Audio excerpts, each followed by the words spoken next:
बिस्मिल्लाहिर्रहमानिर्रहीम। बेटा आज हम कुछ शॉर्ट क्वेश्चंस को फोकस करेंगे जो एक्सरसाइज से रिलेटेड है। जो शॉर्ट क्वेश्चन हमने डिस्कस करने हैं उन शॉर्ट क्वेश्चंस के नंबर नोट कर लें, जिसमें सबसे पहले हमने 3.9 जो हमारे सिलेबस का हिस्सा है, उसके बाद 3.10, 3.11, 3.12 और 3.13। ठीक है, ये हमारे हैं मेन शॉर्ट क्वेश्चन एक्सरसाइज के जो स्मार्ट सिलेबस के मुताबिक हैं। ठीक है, इसमें अगर आप पहला जो है शॉर्ट क्वेश्चन नंबर जो है 9 को देखें तो ये इम्पल्स के बारे में। इम्पल्स का कॉन्सेप्ट आपके जहन में होना चाहिए, लेक्चर आप लोगों ने पढ़ लिए हैं। इम्पल्स एक्चुअली क्या चीज़ थी? Product of very large force for the short interval of time, इसको हम कहते थे इम्पल्स। ठीक है, और दूसरी तरफ ये बात की गई कि जो इम्पल्स है वो बराबर होती है चेंज इन मोमेंटम, यानी mvf माइनस mvi। ठीक हो गया। तो इसमें आपने डेफिनेशन लिखनी है इम्पल्स की, इस फार्मूले का इस्तेमाल करना है। इम्पल्सिव फोर्स के बारे में बताना है कि ये फोर्स एक एवरेज फोर्स है, इसका जिक्र करें। उसके बाद जो है इस इक्वेशन को लाएं और इस इक्वेशन को आप डिफाइन करें कि इम्पल्स हमेशा बराबर होगी चेंज इन मोमेंटम के। तो शॉर्ट क्वेश्चन नंबर 3.9 में आपने इन आइडियाज़ को जो है फोकस करना है। ठीक हो गया। नेक्स्ट हमारे पास जो है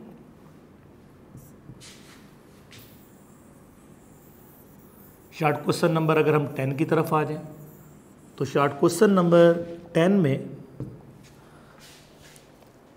इलास्टिक इन इलास्टिक के दरमियान डिफरेंस पूछा गया है और फिर बताना है कि एक बॉल किस तरह इसको फॉलो करती है। तो आप देखें कोलिजन का कॉन्सेप्ट अगर आपके जहन में हो तो मैंने कोलिजन के टॉपिक में ये बात बताई कि कोलिजन का मतलब बेसिकली इंटरेक्शन है।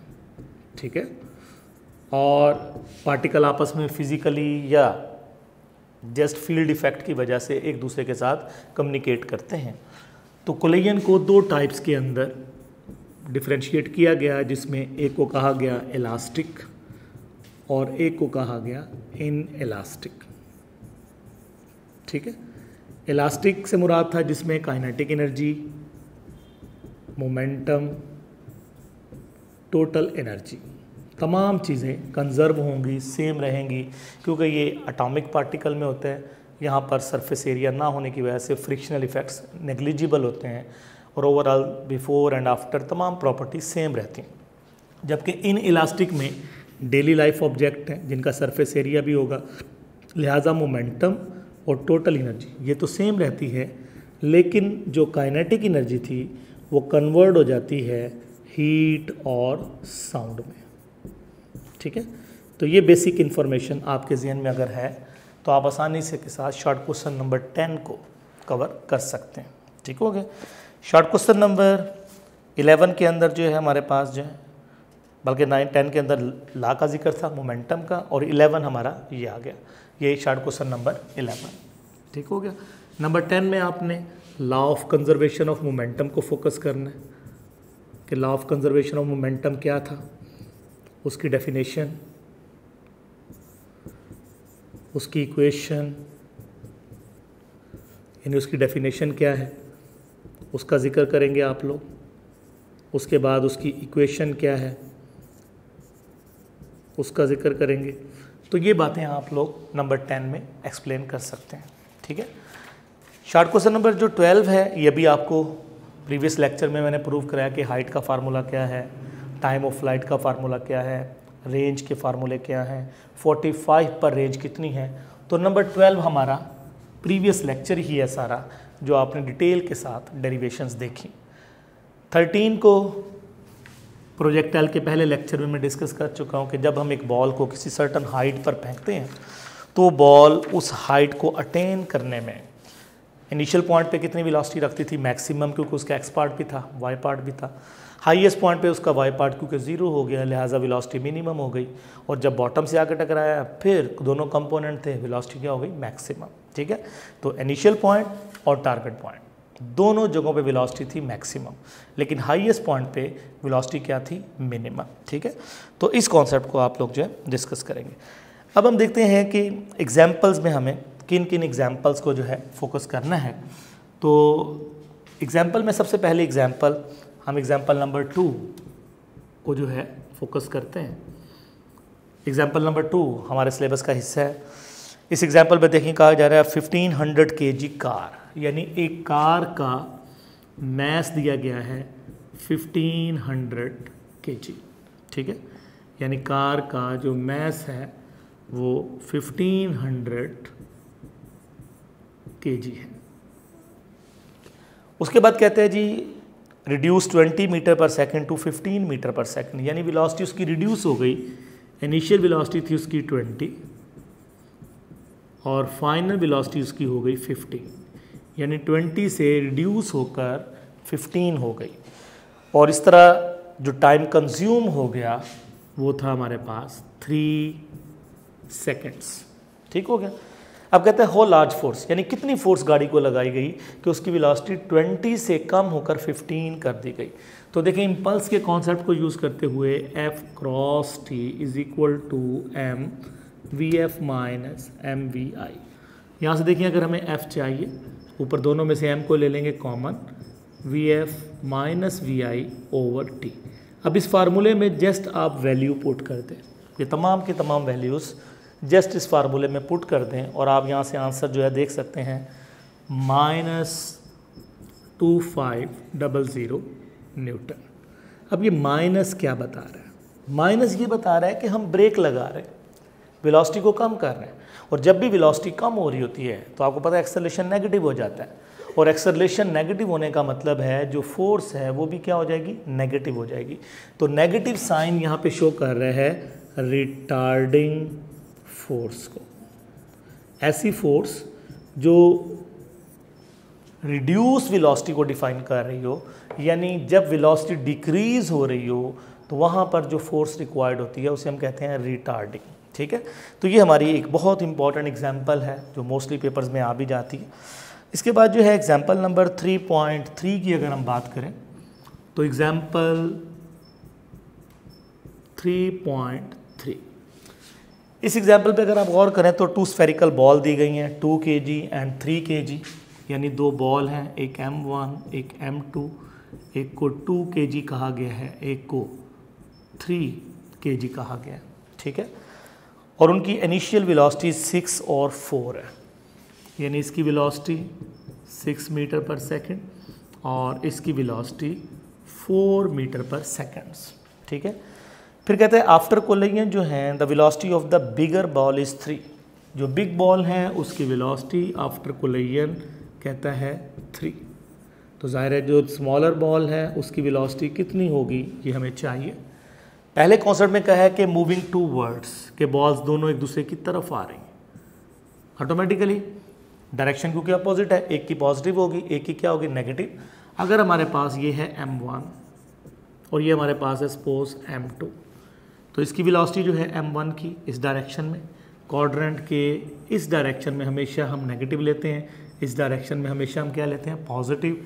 तो इसके साथ नेगेटिव लगा दिया, इसके साथ पॉजिटिव। और टकराव के बाद जाहिर है इस बॉल ने इस तरफ जाना है, इसने इसके अपोजिट जाना है, तो इस बॉल की वेलोसिटी आफ्टर इम्पैक्ट क्या हो जाएगी, नेगेटिव। तो ये प्लस माइनस के साइन लगाने के बाद आप ला का जिक्र करेंगे M1 V1 plus M2 V2, M1 V1 dash plus M2 V2 dash.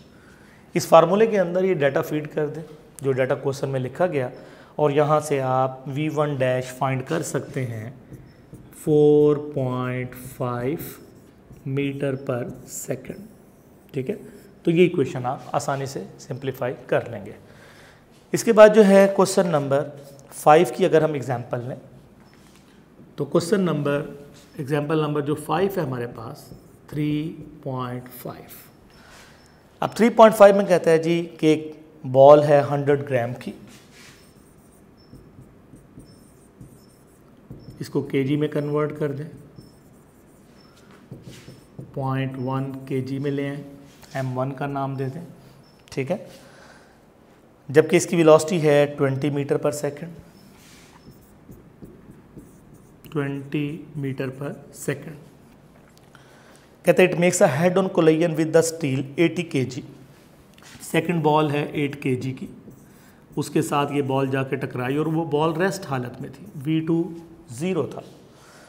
तो कहता है compute the velocity of the ball after collision. After collision वेलोसिटियाँ क्या होंगी। अब देखिए इस क्वेश्चन पे गौर कीजिए, सेकंड वेलोसिटी 0 है, तो कोलिजन के केसेस में बताया था अगर सेकंड वेलोसिटी 0 हो जाए तो फर्स्ट वेलोसिटी आफ्टर कोलिजन मालूम करनी है, तो m1 minus m2 m1 plus m2 v1। अगर v2 0 है तो v1 डैश का सिर्फ ये फार्मूला रह जाएगा और v2 डैश के लिए 2m1 m1 plus m2 v1।